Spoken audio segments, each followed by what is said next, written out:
Welcome everyone, join us today as we delve into the rebellious journey of Ari Up, the lead vocalist of the Slits, known for her fearless individuality and groundbreaking sound. So let's dive in. Ari Up, born Ariane Danielle Forster on the 17th of January 1962 in Munich, West Germany. She was zodiac sign Capricorn. Both of Ari's parents had ties to the music world. Her father, Frank Forster, was a German Schlager singer who found some success in the 1950s and 1960s. Her mother, Nora Forster, was a London music promoter who was close with Jimi Hendrix and dated guitarist Chris Spedding for 3 years. Ari's maternal grandmother was a gypsy dancer, while her grandfather, Franz Karl Mayer, owned the German newspaper Der Tagesspiegel. She had two notable godfathers, Austrian singer Udo Jürgens and John Anderson, the lead vocalist of Yes. Ari's mother, Nora, left behind her life in Germany after separating from Ari's father, and moved to London in the late 1960s, seeking more freedom. Nora continued promoting and financially supporting bands after the move. Their home became a hub for the punk scene, where struggling musicians often stayed. Immersed in this environment, Ari began exploring music, learning guitar from Joe Strummer of The Clash. His friendship and guidance played a key role in her musical development. On May 16, 1976, 14-year-old Ari was at a Patti Smith gig at Camden's Roundhouse, having an argument with her mother. During the show, she caught the eye of drummer Paloma Romero, known as Palmolive, and Kate Corris, who liked her style and suggested forming a band. Ari agreed, later admitting she accepted because she liked a pig earring Palmolive wore. The very next day, they began rehearsing, marking the first formation of the Slits.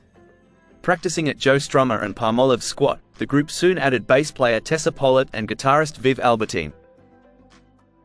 Enrolled at the liberal Holland Park Comprehensive, Ari was reportedly still attending school while the Slits were regularly touring. In May 1977, the Slits were the opening act for the Clash's White Riot Tour. Their manager at the time was Rastafarian filmmaker Don Letts, who, as part of a cultural studies course, indulged Ari's passion for visiting Jamaican blues shebeens and studying dances. Letts also introduced her to the 12 Tribes, a Rastafarian sect, where Ari tried smoking from a ceremonial ganja chalice. Angered, the Dread Elders cursed both her and Letts, saying it wasn't for women. An ordeal Letts later recalled as quite frightening. By the late 1970s, the Slits were regularly touring as the opening act for The Clash. Ari's love of reggae heavily influenced the band's shift towards a dub-infused, jungly style. Known for her flamboyant stage presence, wild hair, and unique outfits, Ari was the most eccentric member of the group. She made brief appearances in the film Rude Boy, backstage with The Clash, and her 1977 performances with the Slits were featured in the punk rock movie in 1978, a documentary capturing punk group performances, mainly at the Roxy. Tessa Pollitt, the Slits bassist, noted that Ari's unique style influenced artists like Bjork and Madonna.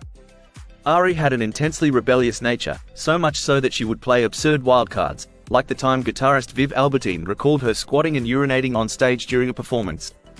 Even though being known as unmanageable and terrifying the music industry, with Ari especially scaring everyone, the Slits were the last original punk band to be famously signed, landing a deal with Island Records.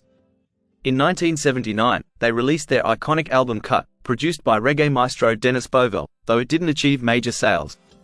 Always provocative, the album cover featured the band naked, covered only by mud and loincloths. In late 1981, they released a second album, Return of the Giant Slits, before disbanding shortly afterward. For a time, Ari worked with the New Age Steppers, under Adrian Sherwood, but eventually moved to the jungle regions of Indonesia and Belize, where she lived among indigenous people. She gave birth to twin boys, Pablo and Pedro, with her partner Glenmore Jr. Williams, and later settled in Kingston, Jamaica.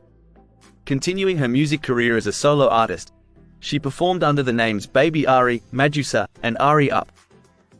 In 1994, she had a third son, though his father was killed before his birth. Later, by 2000, Sex Pistols' John Lydon, her stepfather, and her mother Nora, became the legal guardians of Ari's teenage twins. Despite having the means for a more comfortable lifestyle, Ari chose to live in the gritty, semi-ghetto area of Maxfield Avenue, where the sound of gunfire was common. In Jamaica, she was known as Majusa and was a regular at dancehall events across the island. This musical influence shaped her 2005 solo album, Dread More Dan Dead.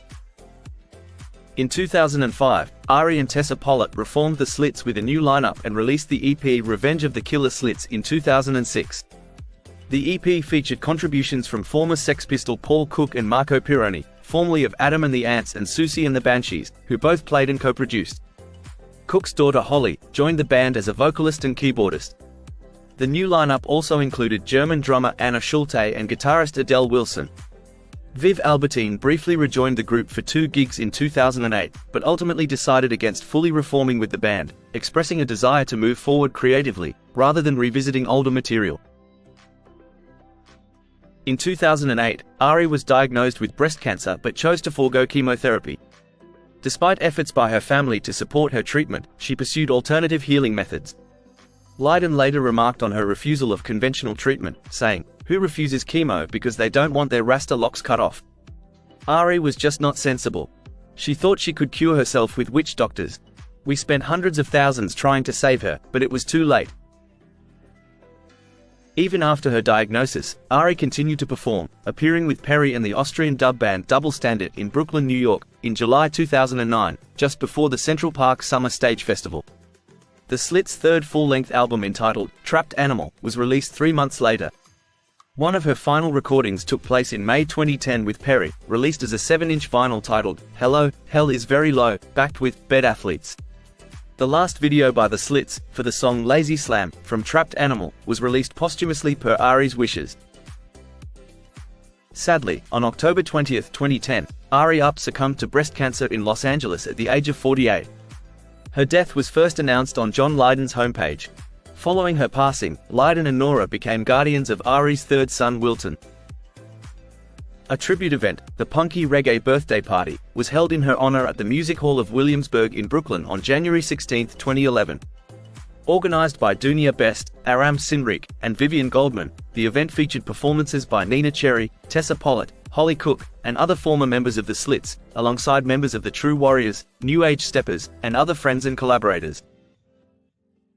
Ari was a true force of nature, free-spirited, endlessly creative, lovable yet challenging, funny, fearless, and cautious all at once. She was both gentle and fierce, raw and authentic, with nothing hidden or artificial. She lived as Ari Up, unapologetically, every moment of her life. She is survived by her sons, Pablo, Pedro and Wilton, and by mother Nora, and stepfather, Sex Pistols frontman John Lydon. And there you have it. Thank you for joining us in celebrating the incredible life of Ari Up. Her legacy continues to inspire countless artists, proving that true creativity knows no boundaries. Though she is no longer here, and her voice may be gone, her influence remains timeless. Don't forget to like and subscribe so you never miss a video on the icons of music that may have left us, but are never forgotten. Take care and bye for now.